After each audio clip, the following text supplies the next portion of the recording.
कोई भी चीज़ अगर आपके सामने पड़ी हुई है और उस चीज़ के सामने आप नमाज पढ़ रहे हैं, जैसे चारपाई आपके सामने है, बेड आपके सामने है, टेबल आपके सामने है, चेयर आपके सामने है, या कोई बंदा सामने बिलफर्ज बैठा हुआ है या फिर लेटा हुआ है और आप उसके सामने नमाज पढ़ रहे हैं, तो क्या इस तरह नमाज हो जाती है?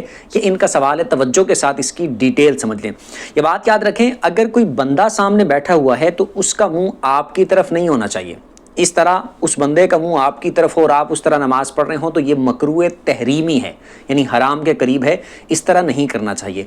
अगर वो उसका मुंह दूसरी तरफ है फिर कोई हर्ज वाली बात नहीं है, आप उस तरफ मुंह करके नमाज पढ़ लेते हैं, फिर कोई मसला नहीं है।